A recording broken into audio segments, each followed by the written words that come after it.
What's going on, everyone? I'm Larry the Batman fan.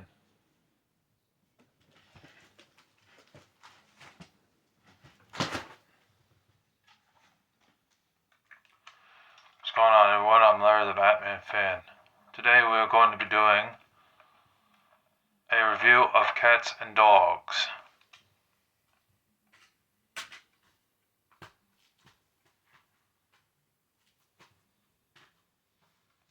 I recently got this movie in the mail and it's still in the shrink wrap.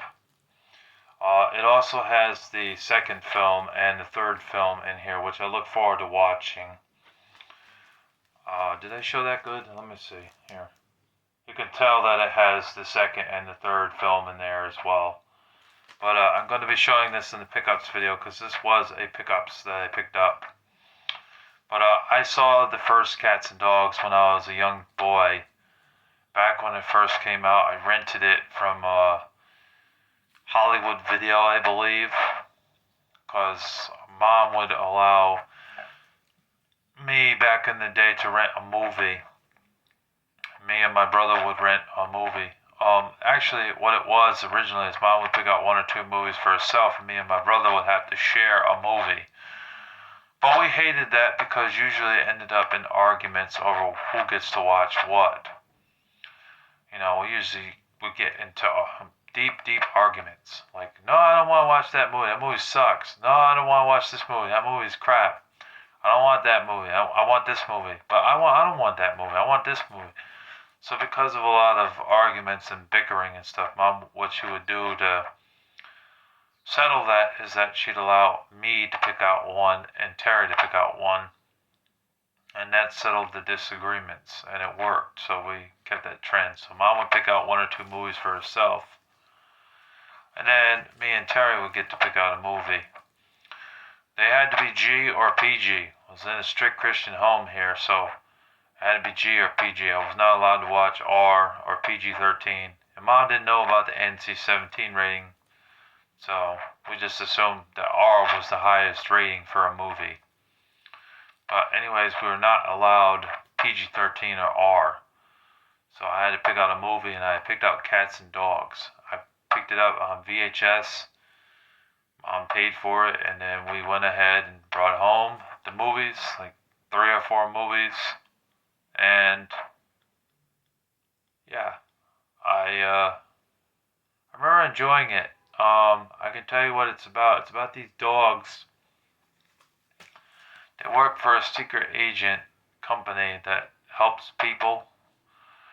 Although the people don't suspect anything, they don't know what is going on with the dogs and cats. They assume that they're ordinary dogs and cats, but the dogs work for a secret dog agency, you know, that helps people out and fights off bad animals. And the animals that were bad in this film, for the first film, were the cats. I heard in the second film they're allies, surprisingly, because in the first film they were not allies at all. The cats hated the dogs, and the dogs hated the cats. They had this one dog in the movie named Lou, who was actually played by Tobey Maguire in this film. The dog characters are interesting and everything, and I do think that the storyline of this is okay. I could have used a little bit more time maybe to make the story more interesting, but I didn't think that it was a terrible film overall. I thought it was a decent film, to be honest with you guys. I do remember the dog house turning into like it flipping over and turning into like, almost like a computer room, if I'm not mistaken. And the dog's like in that doghouse, you know, working in there. I think it was Lou and the other dog, that Siberian Husky dude. I forget who plays that guy. I'd have to look it up. I'll leave that in the comment section below. Who played that Siberian Husky dog? But yeah, I think it's a decent film. It's definitely not a 10 out of 10 or a 9 out of 10. It's definitely more or less a 7 out of 10, I'd say. Um, but for a kids film, I think the kids will really enjoy it. Even the ones growing up now that are like 8, 9, 10, 11 years old would still enjoy Cats and Dogs if they saw it today. Because the first one came out in 2001. I saw it around that time or maybe a year after it came out, but on VHS, not DVD. I have it now on DVD, obviously. That white cat that's in the movie looks like Snowbell. It's one devious, evil bastard and one evil cat for sure. And there's a part in the movie where the cat literally vomits or poops on the stairs, and the parent comes home, and the parent blames it on the dog. Bad dog, bad dog. Even though it was really the cat that did it, you know? I remember that scene too, and I remember towards the end of the film, that cat ended up in like a daycare center or something, being watched over by a nanny and had to wear like this thing over its head. The cat was humiliated. The cat was not happy at all. But the cat got what he deserved because that cat was trying to cause problems, you know. I remember there being a scene where the cats are reading a book and then they get to one part and they can't go any further, so their instructor, the white cat, says, turn the page. And most of them turn the page. There was like one or two cats that didn't turn the page. He said, turn the page. Turn the page. And he finally turned it. Yeah, that was kind of funny. So there is some humor in this movie as well. It's like a family comedy, but it does have a little bit of action in it too. Because of the dogs fighting the cats and stuff, and the cats causing mischief and things like that. But yeah, there was some interesting scenes, and it's definitely fun for the whole family because it's a PG movie. But I cannot give it more than a 7 out of 10. It isn't one of those movies in the future down the line that I think it's going to be raved about like all the time. I think it's a decent film overall. I think the storyline could have been a little bit better. I think that the characters that are most interesting is the evil cat villain, the leader, and the two dogs that you see in the movie, Lou and the other dog.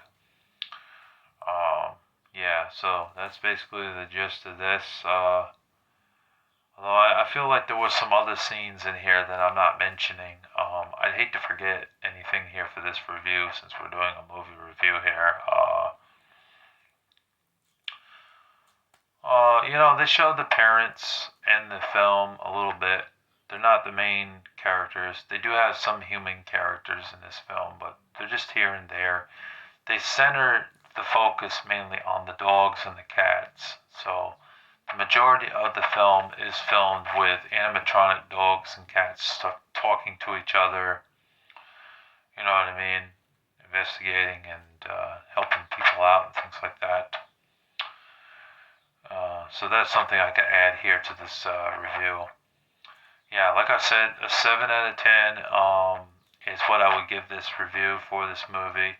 It's not a perfect movie by any means, but I did ultimately enjoy the film.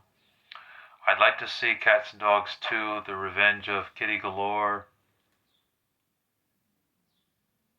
and Cats and Dogs 3, Paws Unite.